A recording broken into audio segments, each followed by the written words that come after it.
Sorayita, buenas noches. Buenas noches, mi pastor, ¿cómo estás?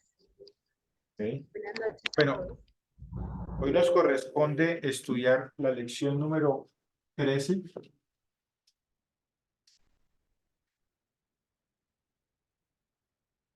13 y la lección 14. ¿Qué tienen en común estas lecciones? ¿Sí? Que básicamente estas lecciones ya entran en escena del pueblo de Israel.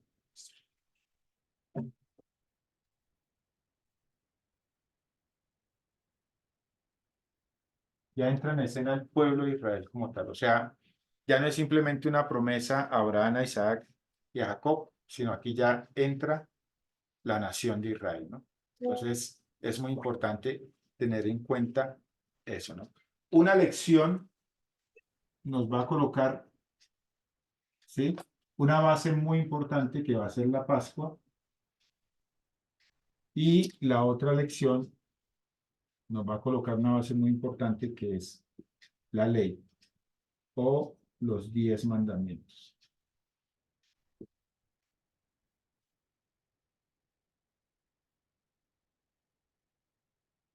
¿Sí? Pues básicamente les digo esto para que cuando ustedes aborden para que mentalmente ustedes se ubiquen en la historia. A uno le ayuda mucho el tema de los mapas mentales y toda la cosa, a uno le ayudan a recordar información. Entonces dice, ay, bueno, de aquí en adelante empieza el pueblo de Israel, ¿cierto? La historia del pueblo de Israel. Entonces, en una parte de la enseñanza nos va a enseñar un punto muy importante que va a ser la Pascua. En el otro, el punto importante que nos va a enseñar el Señor es acerca de la ley.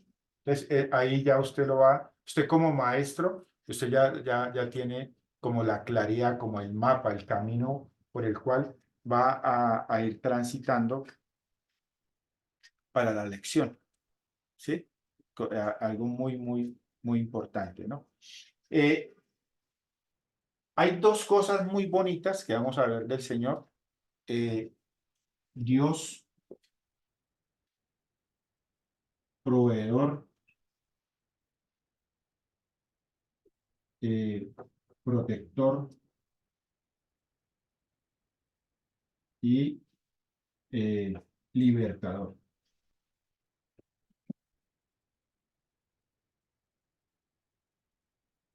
En los tres eventos va a ser muy importante esos aspectos del carácter del Señor. De hecho, esto es muy importante, libertador, porque los libros que siguen, proféticos, van a mencionar mucho el día que el Señor sacó al pueblo de Israel de Egipto. Digamos que Egipto se va a convertir como en, en punto de referencia, así como saqué del pueblo de Egipto, cuando lo saqué del pueblo de Egipto, o desde que salieron del pueblo de Egipto.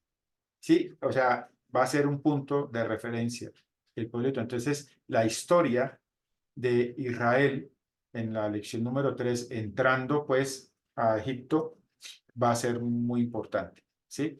Es una historia larga, entonces usted trate de los detalles que son menos importantes, porque todos son importantes, no se demore tanto para que pueda tener el suficiente tiempo de dedicarle a los que son importantes, ¿sí? Muy importante. Entonces, si usted cree, por ejemplo, eh, el maná, un evento muy importante, ¿sí? Entonces uno, pues, le dedica un poquito de tiempo. ¿Sí? ¿Por qué? Porque cuando entra el Padre Nuestro, pues esa historia va a ser bonita, ¿cierto? El pan de cada día no lo doy y el Dios proveedor diario, pues es muy chévere, pero no se quede mucho, solamente pues, como el tema de un ejemplo, ¿no? Así que pensando en eso, un momentico, qué pena.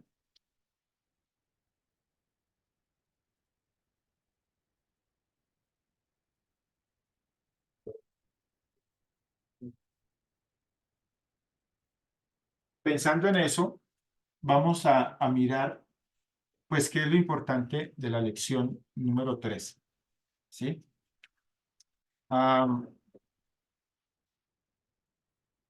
Yo soy el maestro de Cronológico Maestro, no les voy a enseñar toda la lección.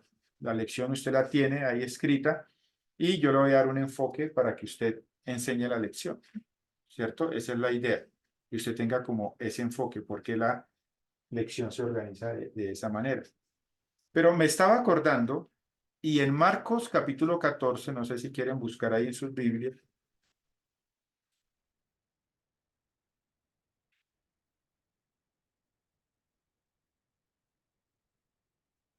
Marcos. capítulo 14, versículo 1 y 2.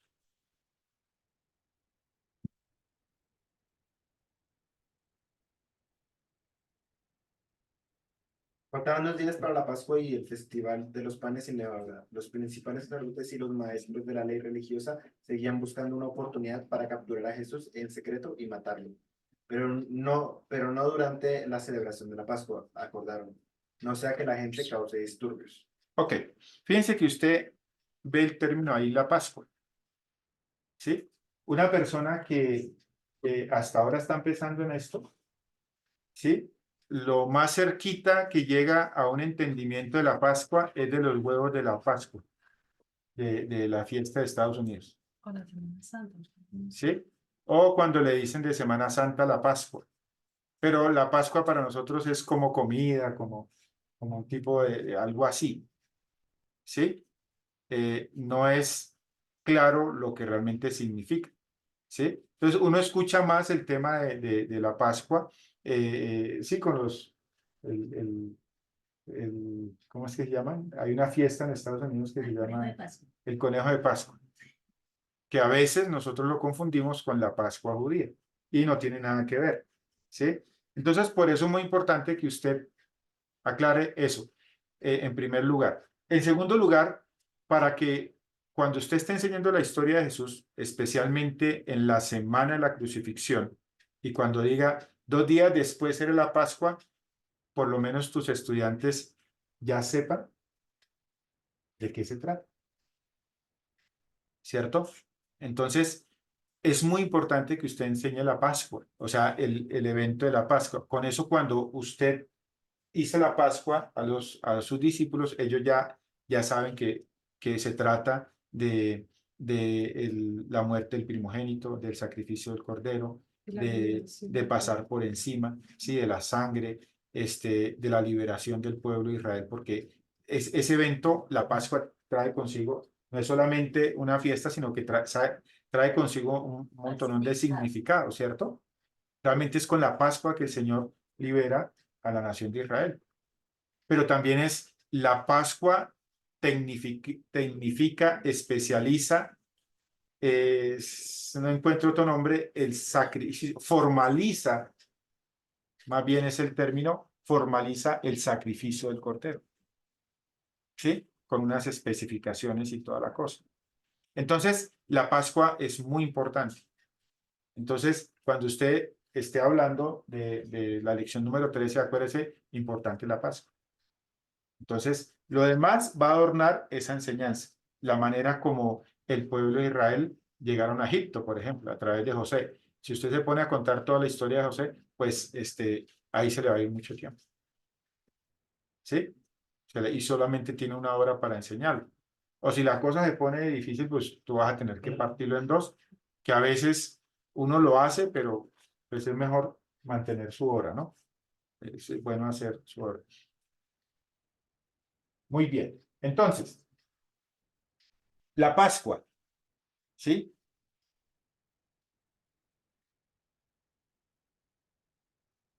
Acuérdense que la Pascua significa, ¿qué significa la Pascua? ¿Quién se acuerda? Pero significa o que. No, sí, ¿qué significa el término Pascua? Al término como tal. Pasar por encima. Sí, pasar por alto. Ajá, sí. Pasar por alto, no por alto, más pasar por encima o pasar por lo alto, ¿sí? En nuestra, está bien el término, solo que pasar por alto es como hacerse el, ¿cierto? El que no vio, ¿no? Pero está bien dicho porque también se usa de esa manera, ¿no? Entonces, la Pascua es pasar por encima.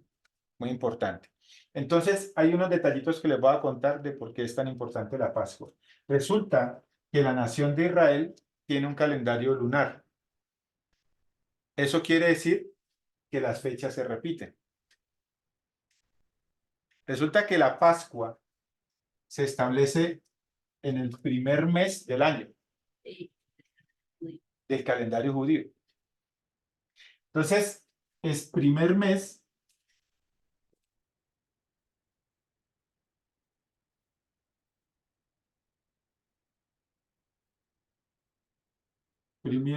este será el primer mes del año, ¿cierto? Y sacrificarán el cordero el día 14 del mes y entre las 2 tardes.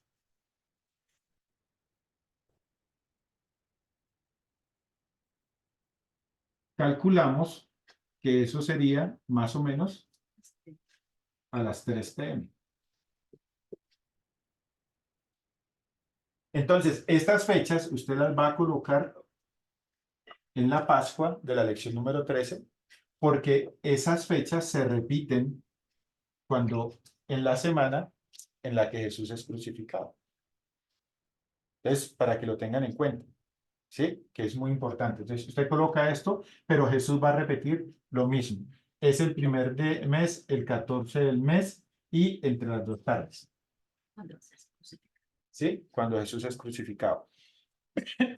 Va a encontrar un problema, su merced, aquí cuando enseña el día 14, porque dice antes del sábado.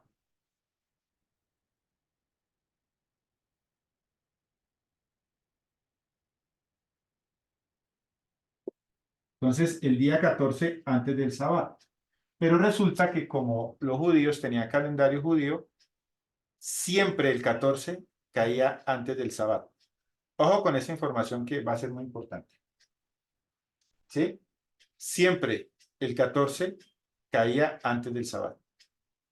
Eso quiere decir que en el calendario judío estaba el 14 y el 15, por regla, era el sábado.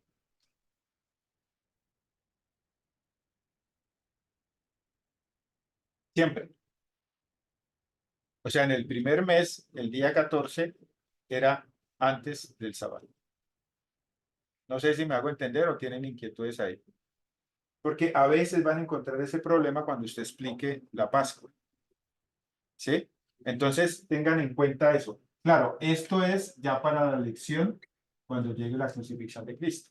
No, por lo que nuestro calendario, digamos, no siempre el 14 va a caer el mismo, siempre, cada mes varía, entonces la gente piensa que es igual allá. Ok, entonces va a ser muy importante las fechas. Entonces, para que usted las tenga ahí en foco cuando pues usted, su merced, esté enseñando. ¿Qué se me hizo?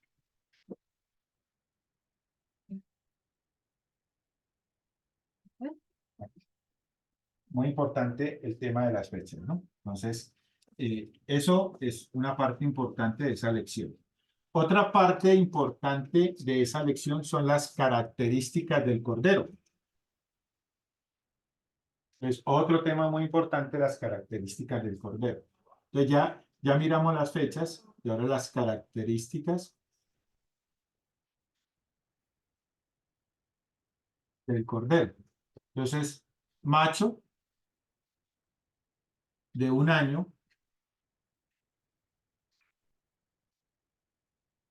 vacuno o ovejuno de las vacas u ovejas, sin defecto.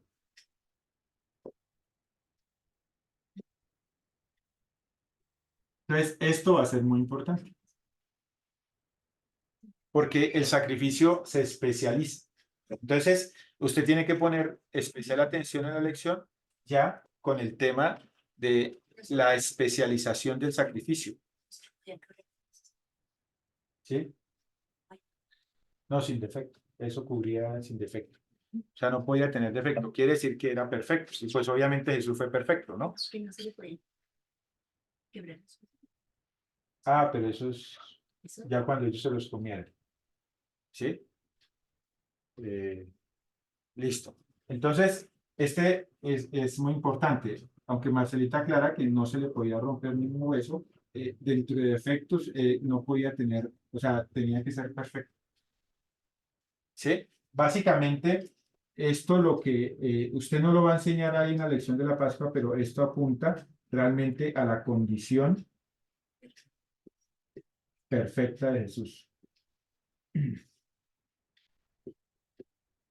¿Sí? Entonces, por eso es importante las características. ¿Cierto? Eso es muy importante. Entonces, esa parte es muy importante. Entonces, usted da la lección, no te quedes tanto en los detalles. Acuérdese que el foco es para enseñar el concepto de la Pascua. ¿Qué va a pasar con el tema de la Pascua? ¿Sí? Para que cuando su alumno escuche la Pascua, automáticamente en la mente lo lleve a ese evento. Lo lleva a ese evento, ¿sí? Y ya recuerda, es el sacrificio del Cordero, ¿sí? Muy bien. Y luego viene el tema del sacrificio y la sangre. Y ya después viene el sacrificio y la sangre, ¿cierto? Y ya viene el sacrificio.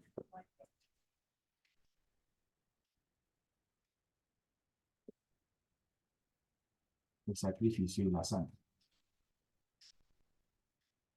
Entonces, esta es una lección que está, dicen por ahí, cargada de significado, ¿no? Está llena de significado, porque básicamente gira alrededor del sacrificio de Cristo. Y usted le va a poner el mapa en las personas de cómo va a ser ese sacrificio.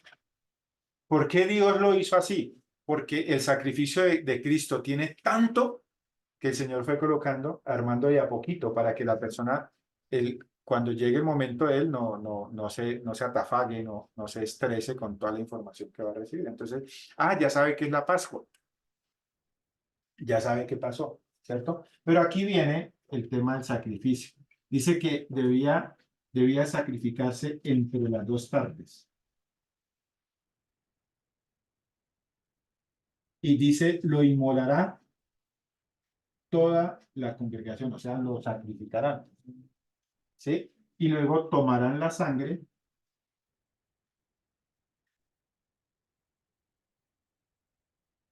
y la untarán en los postes y en el dintel de las puertas. Entonces, digamos que si este es el poste y este es el dintel normalmente es la parte de arriba de la puerta, ¿no? Son los marcos, sí.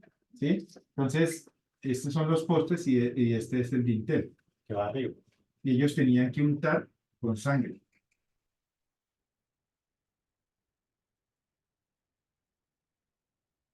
El dintel y la puerta.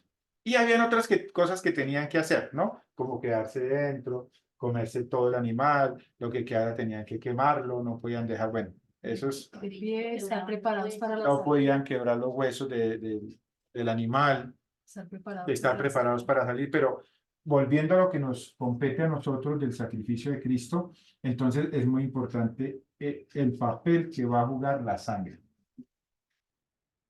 Y acuérdense que la sangre básicamente aquí va a representar la muerte del Cordero.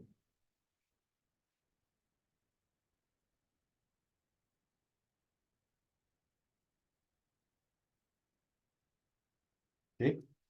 Entonces, la sangre tiene toda una función, ¿cierto? Porque la tomarán, la untarán, ¿cierto? El ángel verá, dice que el ángel verá la sangre, ¿cierto? Verá la sangre y pasará por encima. Entonces ya aquí empieza a hablar de la sangre un poquito, con un poquito más de significado. Ahora, yo me quiero detener un poquito acá porque usted, haciendo recuento de la sangre, usted tiene que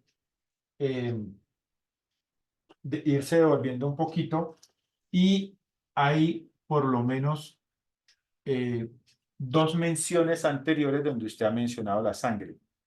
Con el tema de Abel, la sangre de su hermano Abel clama a mí desde la tierra, clama por justicia, ¿cierto? Y en el arca de Noé, porque la vida de toda carne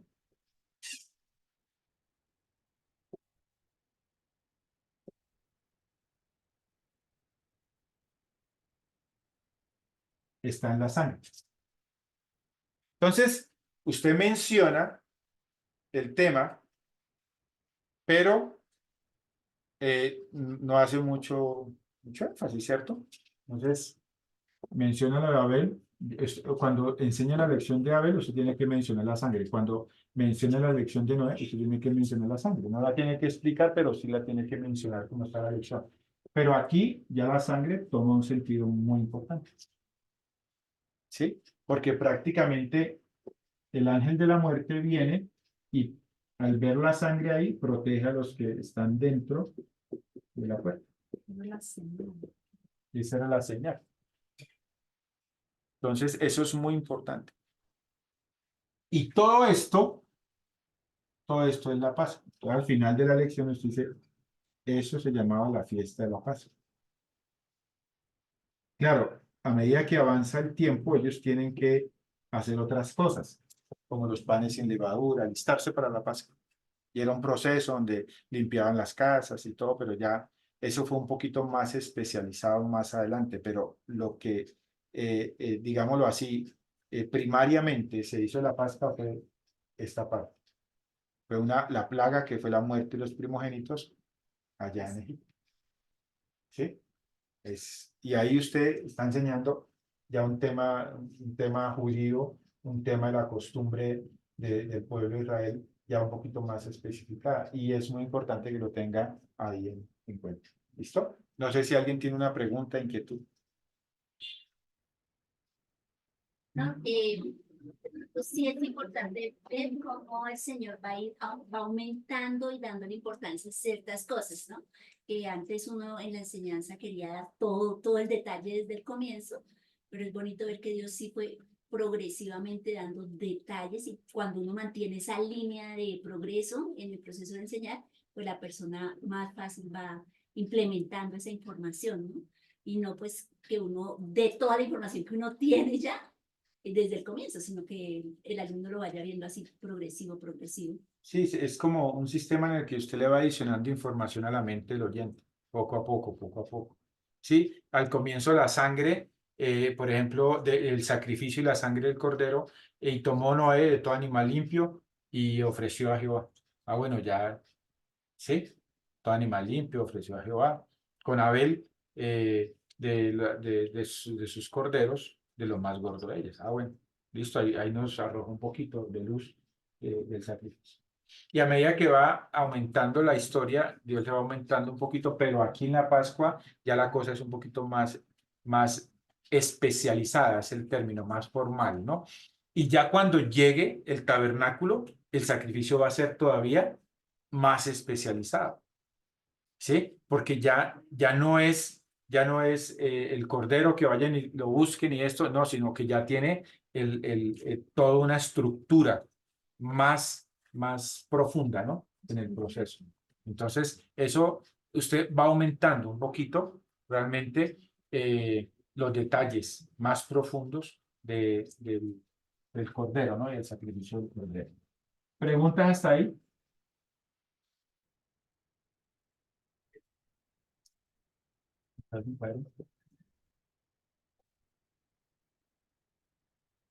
Estas lecciones son bonitas, no se va a perder en los detalles, por favor. Es una lección muy rica, por ejemplo, la historia de José es muy rica, pero a veces uno se puede distraer con la historia de José y se le olvida a uno realmente avanzar, ¿no? Usted tiene que ir avanzando en el proceso.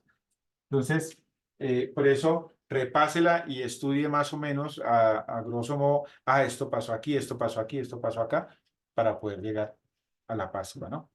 Lo mismo con las plagas, no se quede tanto tiempo en las plagas, porque pues es chévere, ¿no? O sea, anteriormente uno daba todo el detalle de las moscas, todo el detalle de las langostas, y eso le comía a uno tiempo. No, cuente, haga un resumen de las plagas para poder llegar a la última, que es la muerte de los primogénitos, para que le alcance su horita de tiempo, ¿no?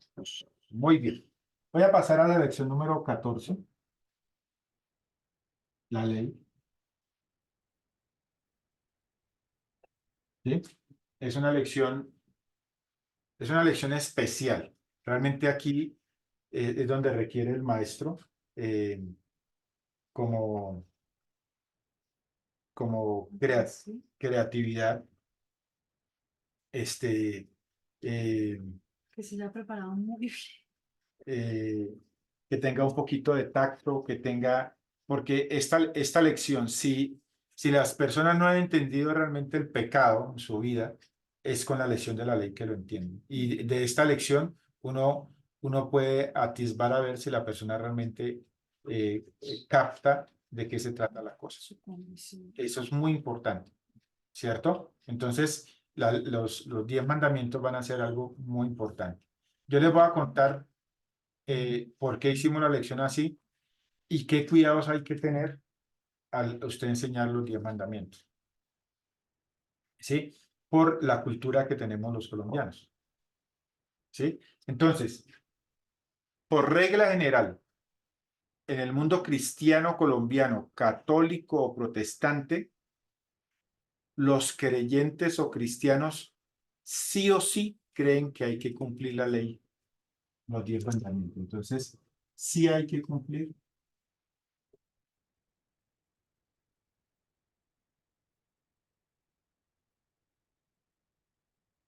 los 10 mandamientos.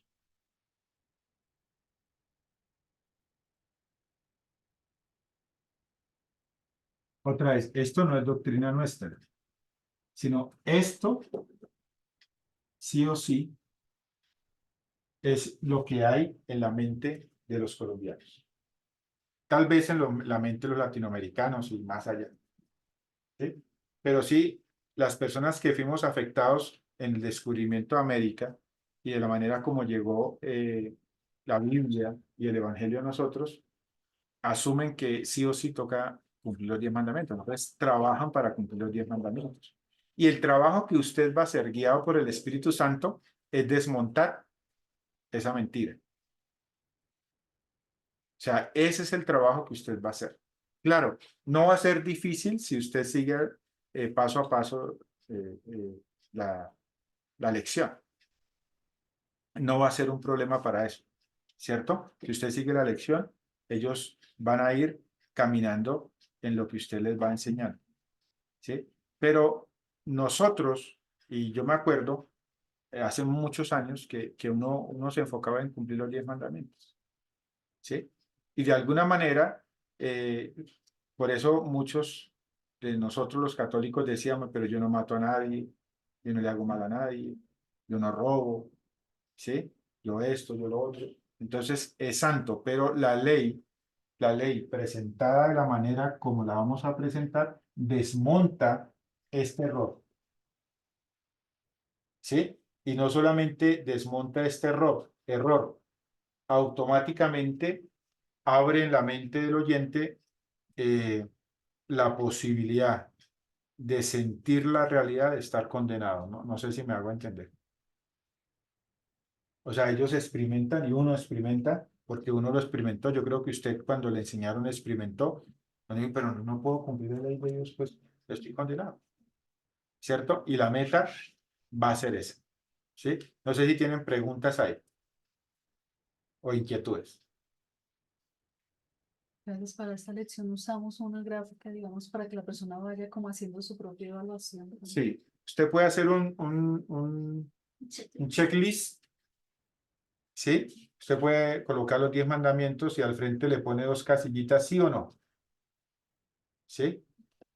¿Sí o no? Eso impacta la Yo he tenido estudiantes que han llegado a chulear sí los primeros, Amo a Dios ¿sí? por sobre todas las cosas. Los primeros, ¿sí? Ya después del quinto, el sexto, el séptimo, ¿sí? Ya las cosas empiezan a complicarse y ya cuando uno explica la ley, entonces ya reconsideran el tema. Pero esta lección va a ser muy importante. Esta lección es especial en el proceso. Las placas que tenía Moisés están escritos también los otros códigos de conducta o solo los 10. No, parece que era solo los 10. ¿Las tablas? Sí. Solo Porque el resto está en el... Dos veces las hizo y dos veces describen que eran 10 Ajá. mandamientos. Sí. Ya después se dieron las otras. Lo que pasa es que el comportamiento humano giraba alrededor de ese decálogo. Es como un resumen del resto. ¿Sí? Resumen de eso. Entonces, eso es muy importante. ¿Cómo lo hago yo? O sea, ¿cómo lo hacemos nosotros? ¿Cómo nosotros abordamos el tema de los 10 mandamientos? ¿Sí? No no, primero no voy a entrar en polémica, eh, no, pero es que no se deben cumplir, no. O sea, en los estudios cronológicos lo que usted debe evitar es la polémica, ¿sí? Entonces, usted no puede lanzar una expresión para su estudiante y decir, no, es que la ley no es para cumplirla. No, usted tiene que demostrarle por qué no se debe cumplir, no decirle, porque entonces la persona se choca, se cierra a la banda y ya no va a permitir porque está peleando conmigo en su mente. Entonces, ese trabajo no lo haga de esa manera, ¿sí? No le vaya a decir, usted sabe a dónde va a llegar, pero el hecho de que usted sepa a dónde llegar es información que usted mantiene hasta que realmente termine la lección. No le diga entrada, ¿sí? O sea, no le diga, no, o a veces uno por querer sentirse un poquito más que la otra persona le dice, no, es que usted piensa que la ley hay que cumplirla, pero la ley, Dios dijo que no hay que cumplirla. Y usted no le ha explicado de qué se trata, pues la gente se va a frustrar y ya la cosa no empieza bien, ¿sí? Entonces, empiece suave. ¿Cómo lo hago yo? Yo pongo el primer mandamiento. No te harás. Bueno, vamos a leerlo.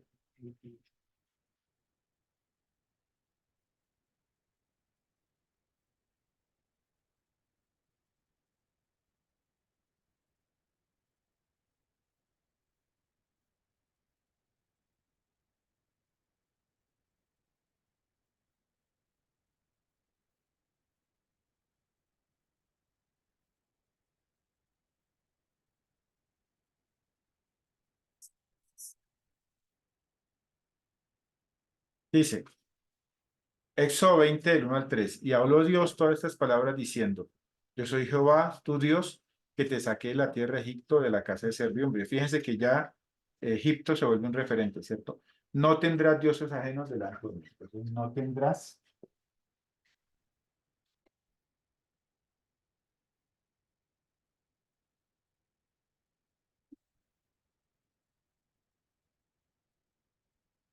El primer mandamiento es no tener un dios ajeno. Si la persona es muy católica, entonces él va a concluir, yo no tengo ningún dios ajeno. Si es cristiana, lo mismo, no, yo en el catolicismo de pronto sí tenía dioses, pero ya no tengo ningún dios ajeno. ¿Sí? Entonces, si usted eh, pierde de vista que ellos están pensando así, entonces de alguna manera merman las posibilidades de poder impactarlo con los 10 mandamientos. Entonces no pase por alto eso. No tendrás dioses ajenos. Yo estoy seguro que todas las personas tenemos dioses ajenos. Ahora hay que demostrarlo. ¿Cómo lo voy a demostrar? Entonces yo le hago la pregunta a la persona. ¿Cómo sé que no tengo un dios ajeno?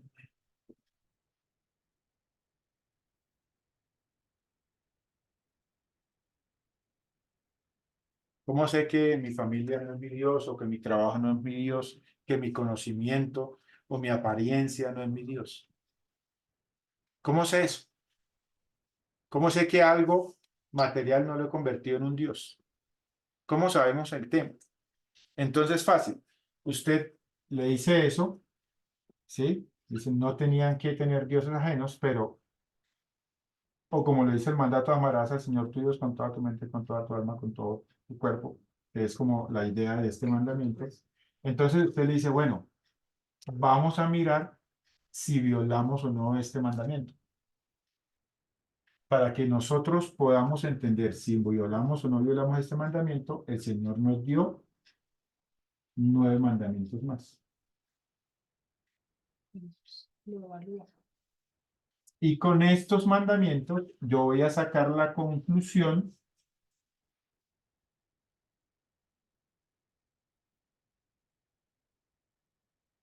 si sí o no violo el primer mandamiento.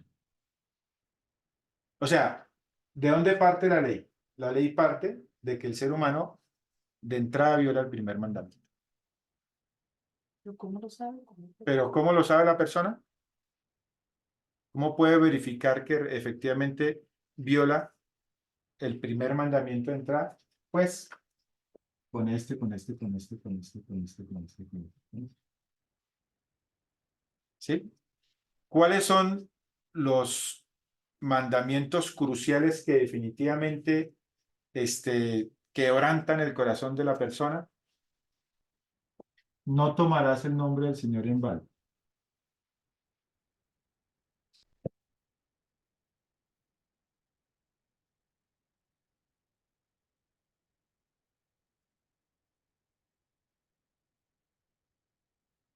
No matarás.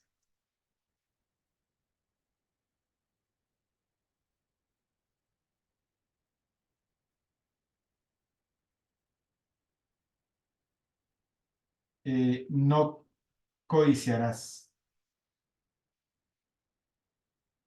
No cometerás adulterio. Y no Sí, no cometerás adulterio. no cometerás adulterio. Sí, creo que es este. ¿Por qué? ¿Por qué estos mandamientos son contundentes? Porque, por ejemplo, este mandamiento y este lo explicó Jesús. Entonces, usted se va a apoyar en lo que dijo Jesús. Oíste que fue dicho, no matarás. Pero yo os digo que cualquiera que se enoje contra su hermano o cualquiera que le diga necio o fato a su hermano, queda expuesto al juicio de Dios y a las llamas del infierno. Eso quiere decir que el Señor automáticamente abrió el significado de la muerte. Matar no es simplemente matar físicamente, sino que matar también incluye la muerte emocional y aún la muerte espiritual. ¿Y quién no se irá? ¿Quién no se ha enojado contra su hermano? ¿Sí? O sea, ese mandamiento quiebra a cualquiera. ¿Sí?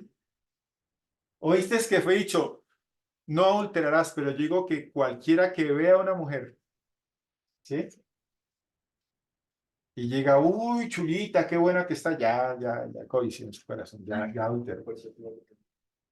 ¿Sí?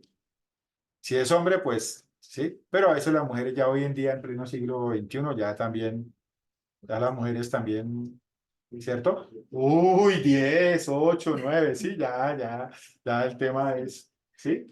Antes de pronto no es tanto. Pero bueno, son mandamientos. Y no tomarás el nombre del Señor en vano. Son mandamientos claves que le ayudan a uno realmente a demostrar el no cumplimiento de la ley. ¿Sí? Cuando usted se le pierden las llaves y dice, ay, Dios mío, se me perdió las llaves, ya usted utilizó el nombre del Señor en vano. ¿Sí? O uno se machuca y dice, ay, Jesús, por no decir la palabra, ¿sí? Ya uno utilizó mal el nombre del Señor. Y hay muchas oportunidades ahí. Entonces, usted puede llenarse un poquito de jocosidad ahí, el tema, para ayudar a la gente a entender. Entonces, este lo violó, este de seguro lo violó y este de seguro lo violó. Entonces, ya la cosa se pone difícil. Ya la persona ya no se siente tan santa, ya no se siente tan pura en el proceso. ¿Listo? No sé si tienen preguntas ahí, aunque todos los mandamientos son espectaculares, ¿no? Porque el de no robarás es crucial, ¿no? No mentir. No mentir, No envidiarás. no codiciarás, Sí. ¿sí? No mentirás, ¿sí? O sea, no decir mentira, la exageración es mentira. Y hay gente que exagera, También. ¿sí? Yo me acuerdo de una persona que nos llamó y me dijeron, no, me apuñalaron. Y claro, nosotros todos entramos en oración, nosotros, sí, uy, nosotros eso, ¿qué no imaginamos? Sí, no, es que me apuñalaron, oren porque me apuñalaron. Y nosotros, uy. Y resulta que en el dedito le han hecho una cortadita. O sea, pues sí le habían cortado, pero de ahí me apuñalaron ya es otra cosa y es una exageración. ¿Sí? Realmente es una exageración. Y a veces nosotros, el ser humano exagera, estamos en la generación de la exageración. ¿Sí? No, es que me dijo que esto, que lo otro, la exageración es mentira. Entonces también usted puede buscar maneras. Usted puede estudiar un poquito el ser humano y etcétera, etcétera. Entonces, eso le va a servir. Una vez que usted ha puesto la información en contexto según la historia de la lección lo va enseñando, entonces usted entra a explicar la ley. ¿Sí? Usted entra a explicar la ley. La gente de pronto le quedan dudas. Pero ya cuando empieza a explicar la ley, ¿sí? Usted El empieza a propósito. decir que para cumplir la ley no debe haber violado ningún mandamiento. Eso quiere decir que la ley o el que quiera cumplir la ley debe cumplirla toda, Bueno, sí. toda la vida. Y que si solo viola, según Santiago, con un solo mandamiento violado,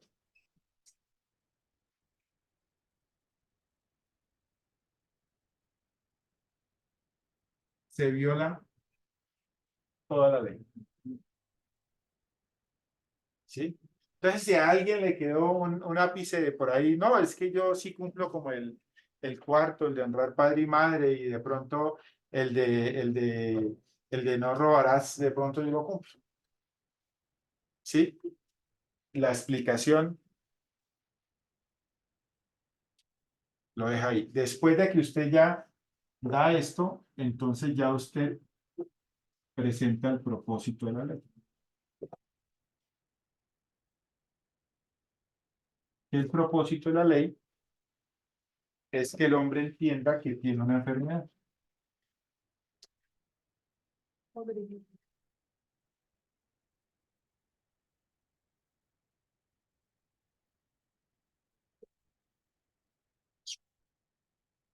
Entonces, el propósito es entender, o eso se llama eh,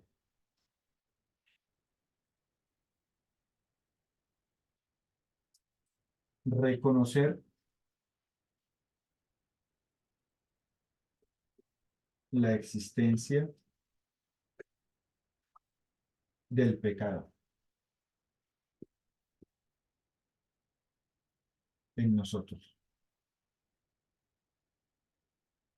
Si la persona puede reconocer la existencia del pecado en nosotros, entonces automáticamente tiene que aceptar la condenación. Y esto cierra todas las puertas. ¿Sí? Entonces, esta lección es muy importante por eso. Repásela, estúdiela, ya que si usted realmente hace su trabajo conforme está la ley, la persona realmente elimina cualquier posibilidad, cualquier cuerda, cualquier cosa en la que realmente crea que se puede apoyar para ganarse el cielo, o para ganarse la entrada al cielo, o para ganarse el favor del Señor. ¿Sí? La lección de la ley tiene como propósito dejar a la persona, como dicen por ahí, en el piso. ¿Sí? Normalmente lo que hemos experimentado cuando se enseña la ley es que la persona dice, no, yo estoy muy mal con Dios. Empiezan santas y al final de la explicación de la ley, no, yo, ¿sí? Normalmente es un síntoma que no se da cuenta, no, ¿sí? Definitivamente. Entonces, a esta altura uno ya le puede decir, o sea que usted por violar la ley de Dios, usted es culpable y está condenado. ¿Sí? Cuando usted enseña la historia de las túnicas de pieles, Caín y Abel, usted enseña que la salida y la solución vienen de Dios, que es el único que puede dar una salida, una solución. ¿Sí? Y la gente lo asume, la gente lo toma y la gente como que, ¿sí? Dice, sí, sí, no, es que el único que da la salida es Dios. Pero es hasta básicamente los 10 mandamientos que la gente aterriza que si hay un Salvador, es Dios. ¿Por qué? Porque me está quitando cualquier cosa en la que yo me pueda Cualquier auto. agarrar, cualquier autojustificación, cualquier cosa con la que yo me justifique. Entonces la ley pasa a ser algo muy bonito. La ley es básicamente, la ley es la plataforma para que la persona realmente se sienta culpable, pero en el momento que es un efecto interesante porque el reconocimiento de la persona que definitivamente está condenado, que no tiene salida, es al mismo tiempo eh, la oportunidad que abre su corazón para entender al Salvador. Por eso el versículo bíblico dice que la ley es nuestro ayo para llevarnos a Cristo. Porque en la medida que reconocemos realmente la violación de la ley y nuestra condenación, automáticamente nos pone,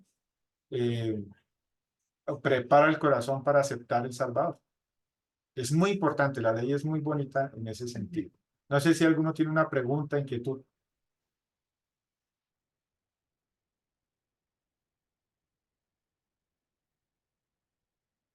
¿No hay preguntas? Que yo me canso. Que tú es.